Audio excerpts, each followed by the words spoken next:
Do not forget, you can support the channel with a like, and you can also subscribe to be aware of the latest published videos. Thank you. We hope that here you can find the latest news, ideas, and discoveries from the scientific world. Cemetery reveals medieval equivalent of social benefits system. Archaeologists from several universities in England teamed up to analyze the skeletal remains of more than 400 individuals who were buried in a medieval cemetery that belonged to St. John the Evangelist Hospital in Cambridge.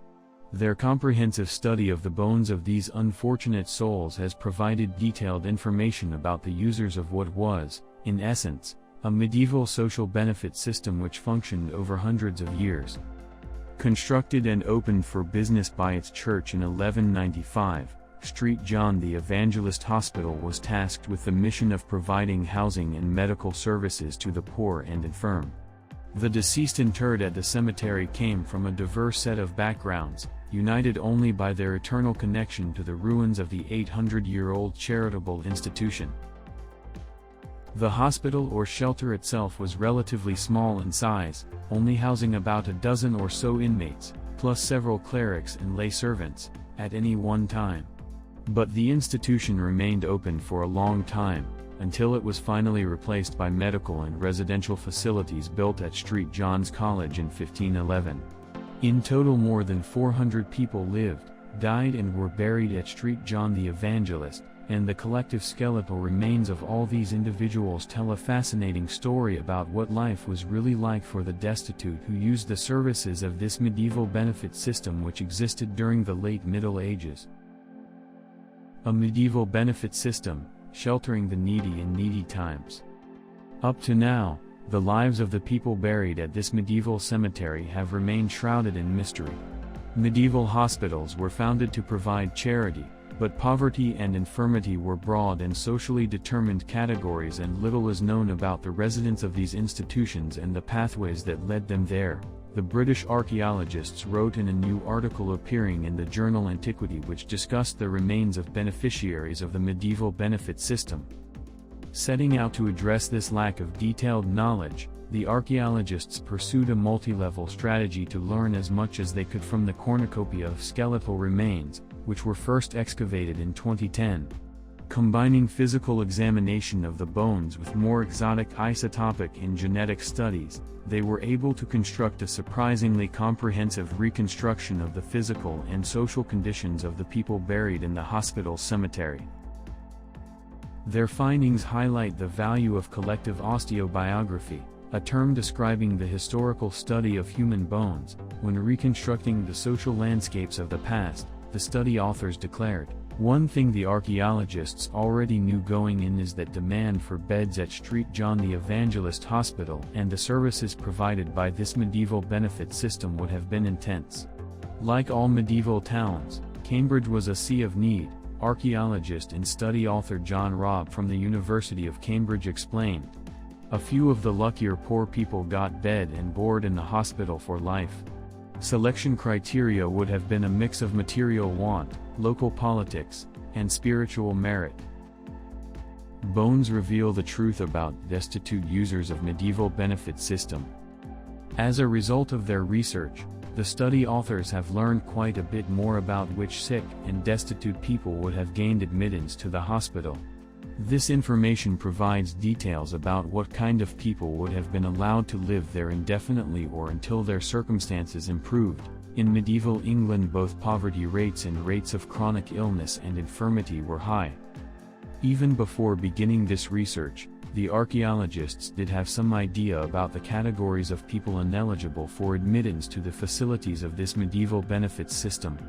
We know that lepers, pregnant women and the insane were prohibited, while piety was a must, Robb said.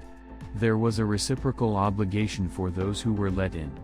Inmates were required to pray for the souls of those who funded the hospital, as a way to speed the latter's post-life entrance into heaven. A medieval hospital was a prayer factory, Robb quipped. In comparison to the bodies of medieval Cambridge residents buried elsewhere, the inmates entombed at the St. John the Evangelist cemetery were an inch shorter in height on average. Their bones showed signs consistent with malnutrition and disease in childhood, which could explain the stunted growth. But the skeletons also demonstrated a lower incidence of body trauma, in comparison to poor people found in other medieval cemeteries. This suggests they were protected from physical attack and harm while under the hospital staff's care. Some of the bodies interred at the St. John the Evangelist cemetery were children. These children were unusually small, lagging about 5 years' worth of height behind for their ages on average. Hospital children were probably orphans, Rob theorized. In addition to poor residents, the archaeologists were also able to identify a few skeletons they believe belonged to scholars from the University of Cambridge. Based on the good condition of their bones, it was clear these individuals consumed nutritious foods and didn't do much manual labor, yet they were still allowed to live on hospital grounds.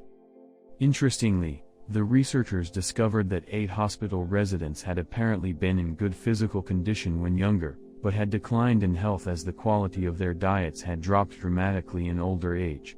The researchers speculate that these could be examples of the shamefaced poor, a medieval term for those who were once prosperous but had slipped into destitution later in life, perhaps because they were no longer able to work and didn't have families to care for them.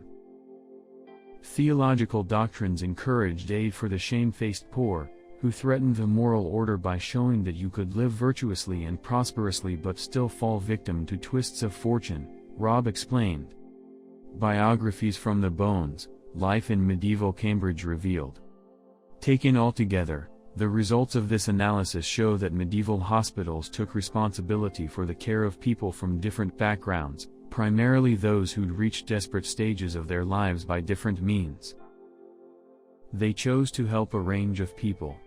This not only fulfilled their statutory mission but also provided cases to appeal to a range of donors and their emotions, pity aroused by poor and sick orphans, the spiritual benefit to benefactors of supporting pious scholars, reassurance that there was restorative help when prosperous, upstanding individuals, similar to the donor, suffered misfortune, state the authors in their Antiquity article.